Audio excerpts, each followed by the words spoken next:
ಎಲ್ಲರಿಗೆ ನಮಸ್ಕಾರ.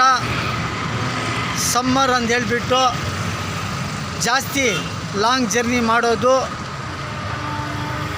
ದುರ್ಘಟನೆಯಲ್ಲಿ ನಷ್ಟ ಆಗ್ತದೆ. ನಮ್ಮ ಭಾರತ ದೇಶ ಸಂಪತ್ತು ಮಳೆ ಬಂದು ಕೆರೆಗಳು ತುಂಬೋವರೆಗೆ, ಮಳೆ ಬಂದು ಬಿಸಿಲು ಕಮ್ಮಿ ಆಗೋವರೆಗೆ ಅತಿ ಕಮ್ಮಿ ಓಡಾಡಿದ್ರೆ ತುಂಬ ಒಳ್ಳೆಯದು.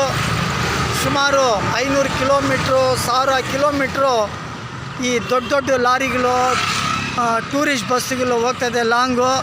ಆ ಲಾಂಗ್ ಹೋಗೋದ್ರಲ್ಲಿ ಆಯಿಲ್ ಸರಿಯಾಗಿ ಚೆಕ್ ಮಾಡೋದಿಲ್ಲ, ಗಾಳಿ ಸರಿಯಾಗಿ ಚೆಕ್ ಮಾಡೋದಿಲ್ಲ. 10 ಅಡಿ ಡಿಫ್ರೆನ್ಸು, 5 ಅಡಿ ಡಿಫ್ರೆನ್ಸ್ನಲ್ಲಿ ಗಾಡಿಗಳು ಹೋಗಿಬಿಟ್ಟು ಆಕ್ಸಿಡೆಂಟ್ ಆಗಿಬಿಟ್ಟು ದುರ್ಘಟನೆಯಲ್ಲಿ ಸುಮಾರು ಜನ ತೊಂದರೆಯಲ್ಲಿ ಆಗಿದ್ದಾರೆ, ಸುಮಾರು ಜನ ತೀರ್ಕೊಂಡು ಬಿಟ್ಟಿದ್ದಾರೆ.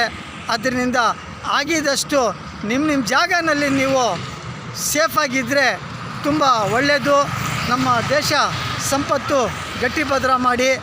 ಅತಿ ಹೆಚ್ಚಿಗೆ ಬಿಸಿಲಿರೋದ್ರಿಂದ ತೊಂದರೆ ಆಗ್ತಾಯಿದೆ.